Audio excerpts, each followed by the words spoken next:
Hello everybody, welcome back once again to the Final Fantasy 13 walkthrough. We have just arrived back.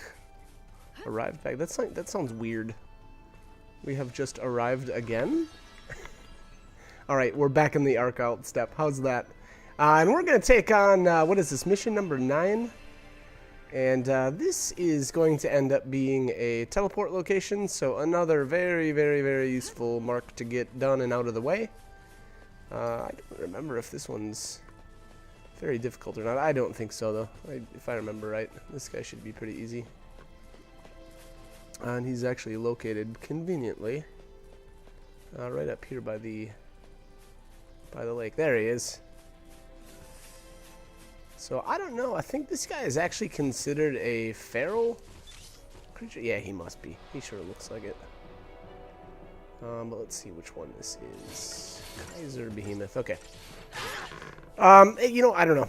Nothing really as far as strategy goes here. I don't know that I'd worry about it too much. This guy's, like I said earlier, he's pretty easy. I'm not sure what debuffs you can land on him if you want to try.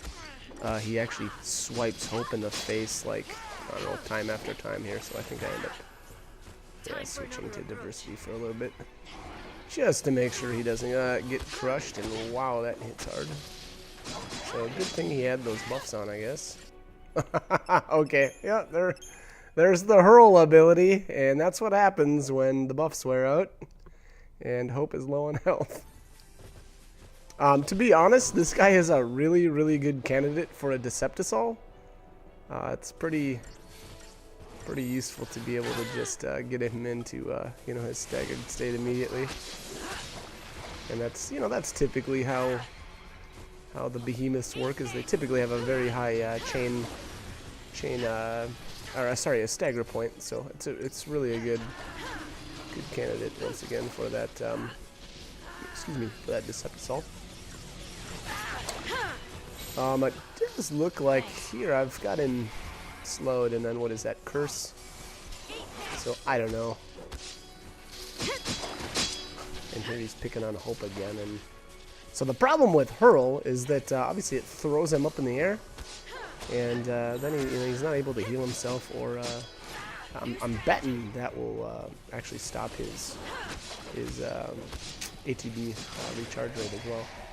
And then here, you know, as with most of the behemoths, they, you know, at a certain point they'll stand up on two legs. And this guy, he clears. Looks like he clears his clears his debuffs, and then he's using is that fog? Yeah, so fog on all these characters, and that is just brutal. It stops Hope in his tracks from being able to heal. And obviously that's a huge issue now. Luckily, Lightning is still able to use her Ravager ability, well, her strike abilities, and being that she's a Ravager, or in her Ravager mode. And then Fang, obviously, is not affected by Fog right now in that commando role because her regular attack. But as you can see here, this is it's a pretty nasty fight, to be honest. And he's dispelling me on top of that, so. And now we're fogged again, so now Hope can't heal again. So we'll see how this turns out. This is not looking good, though. You know, ways to combat the fog, I guess you could use. I think we've got Dispelga right now. That would neutralize all buffs and debuffs, though. So that's kind of I don't know, that's kind of dangerous. I guess as far as tactics for Hope, gosh, there's really kind of no way around that. He's really only got magic abilities right now, so I don't know. That's a tough fight. Again, I guess I'm just gonna recommend this. Deceptisol.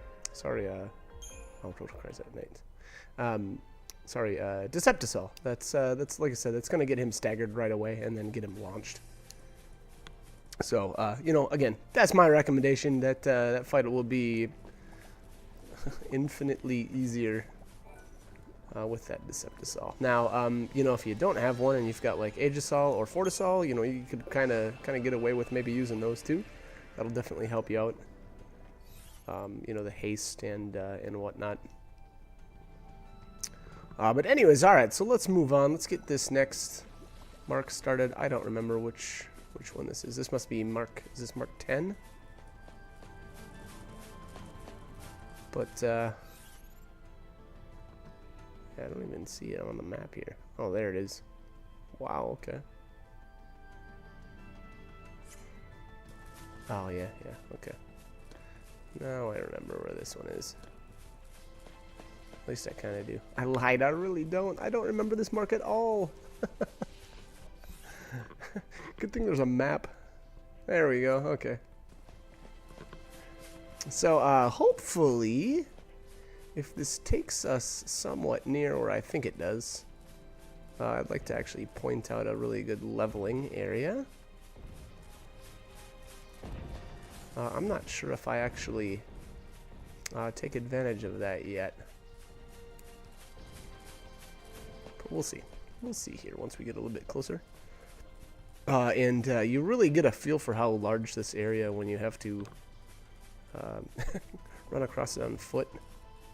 Eventually, we will be able to get chocobos, which is really nice. It really cuts down the travel time across this place. I think, if I remember right, it's something like Mark 14. So we're really close. I mean, to be honest, we're really close. I mean, what are we at? Mark 10? If this is Mark 10 right now, you know, there's only a couple left, and then we'll be able to, we will be mobile. Or more mobile? I don't know. Anyways. I'm not going to do much exploration here. Like I said, you know, in one of the other videos there, I generally, what I did here was, actually I waited until I was able to use the chocobos to really do a significant amount of exploration here, just because, again, it just takes so long. And where am I going? Running into walls. Good job, buddy. Go home, Mike. You're drunk.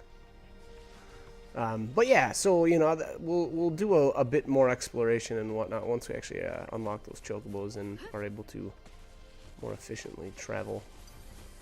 There's a treasure sphere up here, though, that I might as well grab, being that we are in the area.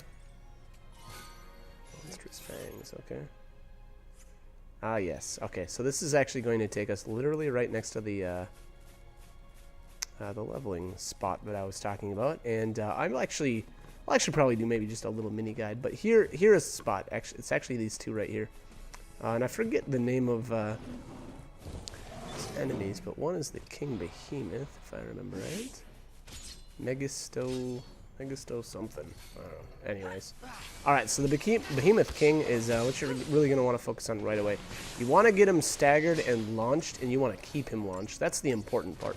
You really don't want to get him back on the ground like this, so you'll have to get you know, decent at juggling, where I suppose is what it's normally referred to. And what I mean by that is you got to stagger your attacks so that basically somebody's attacking him at all times. And sometimes that means just waiting around or canceling some of your actions, you know, and kind of cutting them short so that you can, you know, keep them up in the air. So sometimes it works out really well, sometimes not. You'll get the hang of it though. But you know, after that, this guy, the Megistotherian, yeah, it looks like that's right, is actually significantly easier to beat than the King Behemoth. So again, that is basically how you want to handle that fight. That's it, cut and dry. And then this is the mark we're looking for. It looks like I am going to be able to get a preemptive on this guy. Wow, yeah. So this is Ambling Bellows. And obviously with that preemptive, he is going to go down extremely quickly. Get him staggered right away. Boom. So this is kind of what I mean by juggling. Obviously we're able to keep him in the air now. I'm betting he's going to hit the ground here pretty soon though, because, oh, maybe not. Yeah, looks like we're doing all right. And there, obviously he did hit the ground just because his stagger wore out or timed out. So obviously you can't keep him up in the air at that point. And this guy is really tanky. I'm wondering if he ends up... We may end up getting a second stagger here. Yeah, it's kind of looking that way. Oh, and Hope went down. Well, that's alright. He really focused him hard.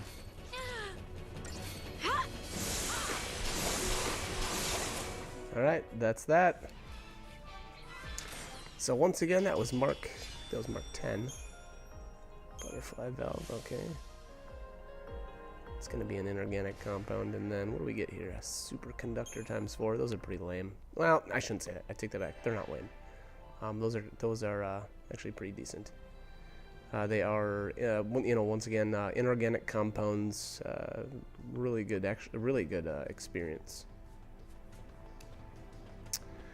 And actually, so right here, what you'll end up doing if you decide to go with the Megastotherian and Behemoth King CP leveling route, what you actually do is end up kind of running down this canyon, and you'll kind of get the feel for it, but you really only have to run so far, and then you just run back, and they'll be respawned.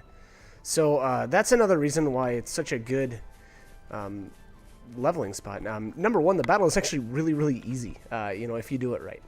Number two, extremely quick respawn, and then number three, the CP return is really good for your time invested. So again, that's kind of where I level a bit, and to be honest, right now is not a bad time to do it. To be honest, there's just, we're here already. That would have been a really good time. I think I continued on. I felt like I was okay. I think the amount of CP that I got back in towards the end of disc 2 there, basically in chapter 9, I had maxed out CP. Everybody's rolls were maxed out at the time, so that's kind of why I decided not to level right here and now.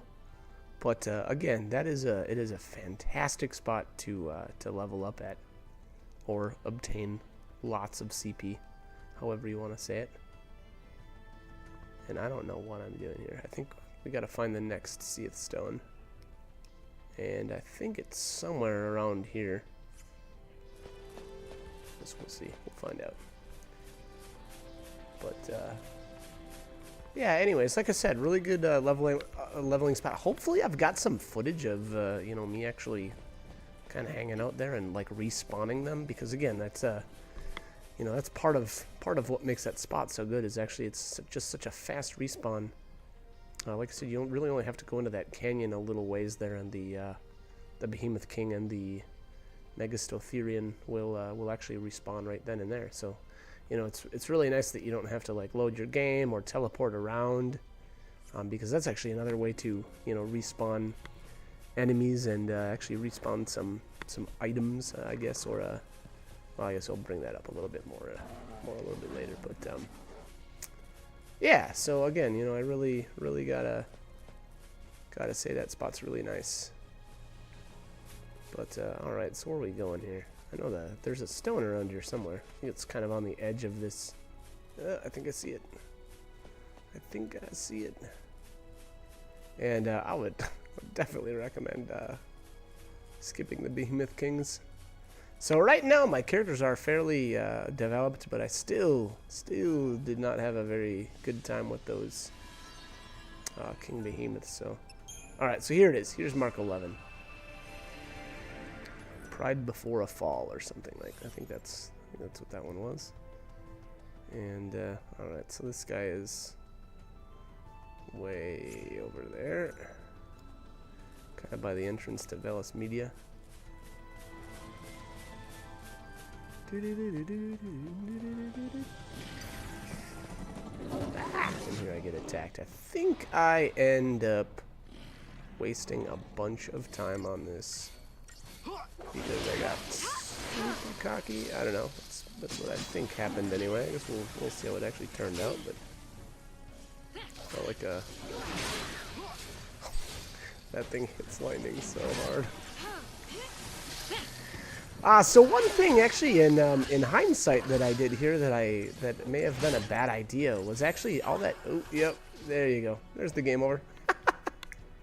That was quick. I'm so So again, anyways, so what I was saying there was one of the things that I kind of regret doing actually was so after I had amassed all that CP at the end of chapter 9, and when I swapped over to disc 3, and I was in the the 5th arc.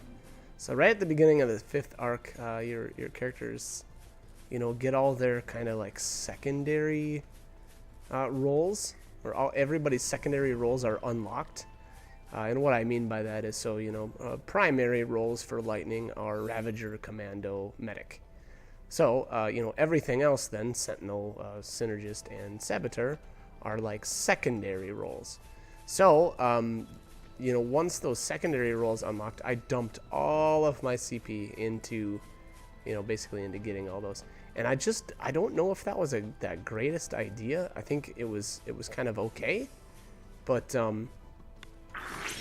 to be honest, I think that if I would have banked some of that CP and waited, and made sure I got the rest of my roles upgraded first, that may have been a better idea. I'm not really sure, but again, hindsight's 20/20. So, but and that being said, to be honest, this didn't work out too bad. But definitely, though, something I would recommend kind of holding off on those secondary roles. And then you very well may want to make Hope into like a Commando or something really early, but he's just not very good at it, and that's kind of the way with or that's kind of how a lot of the characters work for a long time, and it's kind of unfortunate that you actually have to kind of beat the game in order to fully or more make those secondary roles more effective. How about that? That sounds better. And that's just because those secondary roles, you don't get the role crystals that you do with the primary ones. So again, that's a little unfortunate. I think it's kind of lame because, well, it isn't. It kind of pigeonholes characters into certain roles until the game is over. But that's okay though too. It's kind of just the way the game is, and that's how it's designed. So, and to be honest, I think it works out just fine. There's, I've played through the game a few different times now and tried, a lot of different combinations of characters, and I think you can generally get away with anything that you want. Now there may be certain exceptions or certain fights where a certain combination of characters is going to be much more effective than others, but for the most part, you can kind of take anybody and anybody that you want anyway. Excuse me. Wow, I got the hiccups. Hopefully those don't last long. But anyways, all right. So here's the mark. And for this one, this is another good. I think this is a good candidate for the aggression paradigm. Just make a Lightning Commando and Fang Commando, and then have Hope stay in Ravager, and then just blitz everything to death. It's just I really like that AOE blitz, and obviously with the double commando there, just the way that commando damage is factored, plus the actually whenever you have a commando, it kind of buffs up the other characters as well. So then if you have two of them, it gets even it can get a little ridiculous. And this is just it's a really good example of a good fight for them because there's so many targets and they're fairly low health.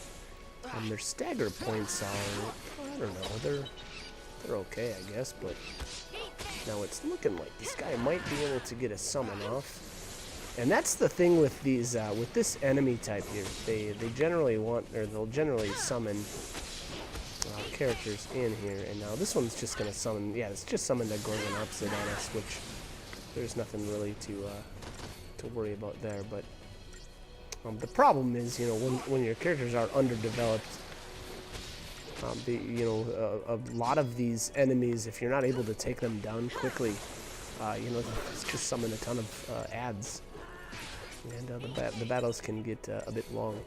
So, anyways, like I said, try out aggression. If it doesn't work out for you, I guess you can go with the good old relentless assault like I did here. It's kind of tried and true. Alright, so we ended up with a 5-star on that, so that's not too bad. 2 frost rings. Okay. So I still haven't equipped those. That's another one of those, you know, accessories that are very, there's specific scenarios where they're useful. And, you know, for the most part, though, I really don't tend to equip those. But, alright, so I gotta try to find the next Seath Stone here. And I don't remember where it was at, but I'm sure I get there eventually. So that was, what was that? I think that was 11. So the next one should be 12. So let's see here. And, you know, actually I kind of, in this walkthrough even, I kind of went out of order a little bit on some of the stones. Not all of them, mind you, but some of them. So we'll see here which one I'm going for. I have a feeling I know which stone I activate next, but we'll see. Okay. Gorgonopsid. If I would guess, or if I was to take a guess, I would say that the next one we'll get is, what is his name? Glyceric? I think. And, he's kind of an interesting enemy. He's very unique, or unique looking. Yeah, that's looking like that's where we're gonna head to.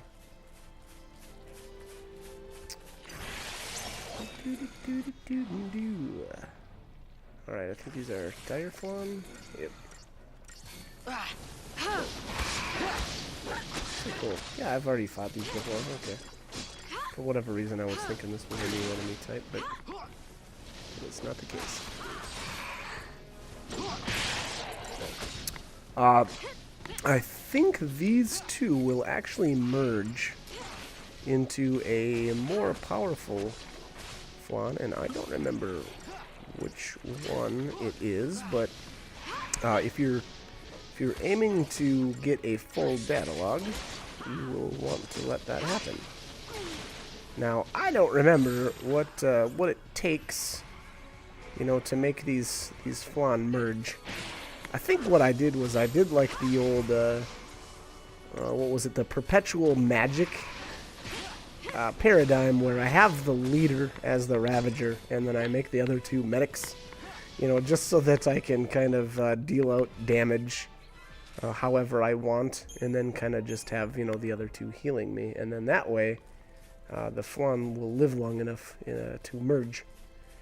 And here, alright, so this is the first Seath Stone that, obviously this is a red one, and basically what they are is they block the path, and there was actually a little, kind of like a primer, or I think it was a primer, where it shows you, or it explains that fact, and I actually just kind of, you know, was mashing the button there to accept the mission, but that's what the primer states anyway. It's basically the way is blocked off until you complete that mark, and then that barrier will actually drop. So there's a couple of those in the game. I want to say there's at least 2 for sure, maybe even 3. I don't know. I kind of don't remember exactly how many there are, but it's kind of just important to know. You know, if you're trying to get past, you know, a barrier like that, well, you're going to have to defeat the or complete the Seath Stone mission next to it.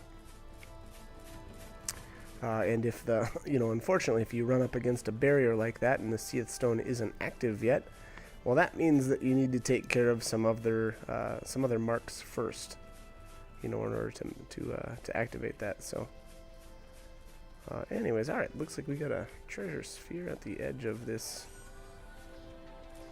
dangerous-looking cavern. Cavern? Did I say cavern? It's not really a cavern, is it?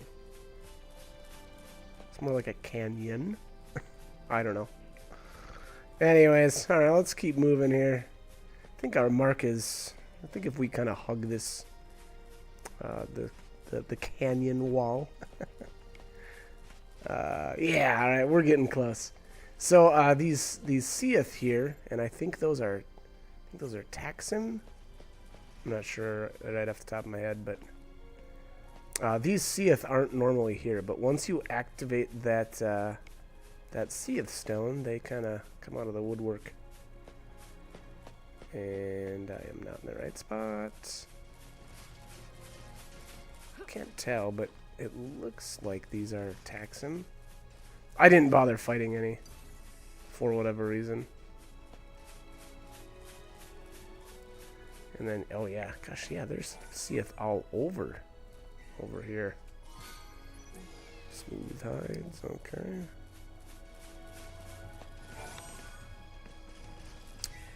We have here Ice Charm. Those are interesting. That's another one of those accessory types that I actually haven't. Actually, I have not equipped a single one of those. The Ice Charm has, I believe it's random Ice Eater. And what that's going to do is randomly, and I don't know what the percentage is. I've never actually looked into it. But there's a chance that your character, upon taking, and there's a Fire Charm, again, in the Ice Charm's case, randomly you will absorb ice damage if your enemy is using it on you. Now, again, I have not used a single one of those in the entire game. I'm not saying that they're not useful. It's just, you know, I didn't use any. And here we are. So this is going to be Glyceric.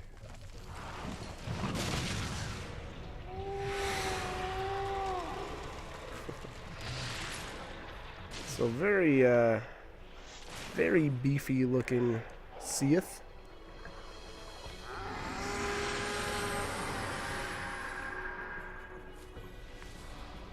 Alright, so for this guy, I don't know if you can, I'm betting you can't use a Deceptisol, but, you know, you could use Aegisol or Fortisol if you want to, or if you felt you need to.